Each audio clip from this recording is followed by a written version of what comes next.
नमस्कार। आयुष असेंबली में आपका हार्दिक स्वागत है।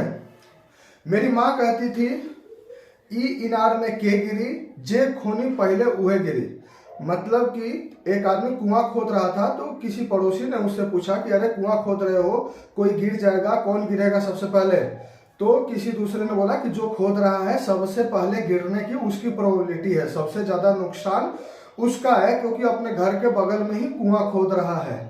ठीक वही हाल आज के चाइना का है। चाइना सुपर पावर बनना चाहता था, उसने रूल अपनाया कि यदि टॉप करना है तो टॉपर को ही मार दो। पहले वो अमेरिका को खतरा मानता था, बाद में इंडिया को खतरा मानने लगा और बाद में फिर बहुत सारे देश को खतरा मानने लगा और सब पर हमला करने का एक तरीका अपनाया, बायोलॉजिकल वार। एक रिसर्च सेंटर में बायोलॉजिकल वार की तैयारी करने लगी। WHO के भी प्रेसिडेंट को अपने में मिला रखा है, ऐसा खबर है, क्योंकि WHO के प्रेसिडेंट भी कोई ज्यादा एक्शन नहीं ले पाए हैं, उसके खिलाफ कोई जांच नहीं कर पाए हैं।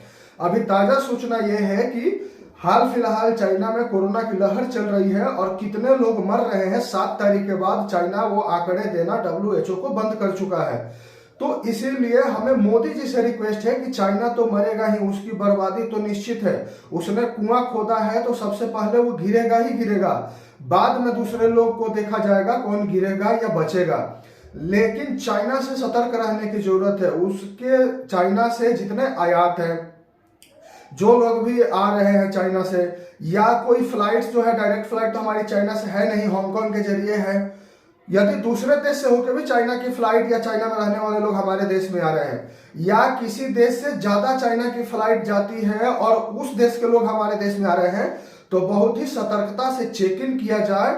और यदि लॉकडाउन लगाने की नौबत अर्जेंटली आ जाए 2-4 दिन के लिए तो भी ठीक है, लेकिन इस बार देश को बचाया जाए, क्योंकि इस बार चाइना बर्बाद होगा। एक नई दुनिया की शुरुआत होगी जिसमें सबका साथ होगा और सबका विकास होगा। तो मोदी जी से निवेदन है कि पहले ही सजग रहें, सतर्क रहें। चाइना किसी का ना हुआ है और ना होगा। जय हिंद, वंदे मातरम।